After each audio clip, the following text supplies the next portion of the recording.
The third Pastoral by Ambrose Phillips. Albino. When Virgil thought no shame the Doric reed to tune and flocks on Mantuan plains to feed, with young Augustus' name he graced his song.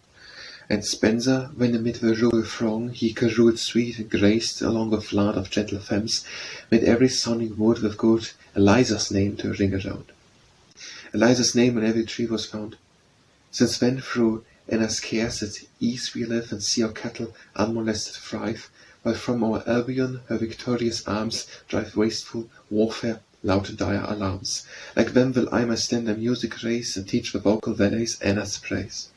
Meantime, on out and pipe lowly lay, as my kids roused obscure and shades I play, yet not obscure, while Dorset thinks no scorn to visit woods and swains ignoble born. Two valley swains, both musical, both young, in friendship mutual and united long, retire within a mossy cave to shun a crowd of shepherds and the noonday sun. A gloom of sadness overcast their mind, revolving now the solemn day they find. And young Albino died, his image dear, bedews their cheeks with many a trickling tear. To tears they add the tribute of a verse these Angelot both Pelin did rehearse. Angelot was yearly circling bypass time return, and yearly was Albino's death we mourn, sent into life alas, how short thy stay, how sweet the rose, how speedy thy decay. Can we forget, Albino dear, thy knell, sad sounding white from every village bell? Can we forget how sorely Albion moaned, that hills, dales, rocks, and echo ground, presaging future woe, when for our crimes we lost Albino, pledge of peaceful times, fair boast of this fair island, darling joy of nobles high and every shepherd boy. No joyous pipe was heard, no flocks were seen, no shepherd found upon the grassy green, no cattle graced the field, no drank the flood, no birds were heard to warble through the wood. In yonder gloomy grove outstretched he lay, his lovely limbs upon the damps decay. On his cold cheek the rosy hue decayed, and o'er his lips the deadly blue displayed. Bleating around him lie his plaintive sheep, and mourning shepherds come in crowds to weep. Young Buckhurst comes, and is there no redress? As if a grave regarded our distress, the tender virgins come, to tears yet new, and give aloud the lamentations due. The pious mother comes, with grief oppressed. Here trees and conscious fountains can attest with what sad accents and what piercing cries she filled the grove, and important the skies and every star upbraided with his death, when in her widowed arms, devoid of breath, she clasped the sun. Not if the nymph, for this place in her dearling's welfare, all her bliss him teaching, young the harmless crook to wield and rule the peaceful empire of her field. As milk-white swans on streams of silver show, and silvery streams to grace the meadows flow, as corn the vales and trees the hills adorn, so thou to vine an ornament wast born, since thou, delicious youth, didst quit the plains, the ungrateful ground we till the fruitless pains, and labour furrows thou with choice of wheat, and over empty sheaves and harvests sweat, a thin increase our fleecy cattle yield, and thorns and thistles overspread the field. How all our hope is fled like morning dew, and scarce did we thy dawn of manhood view.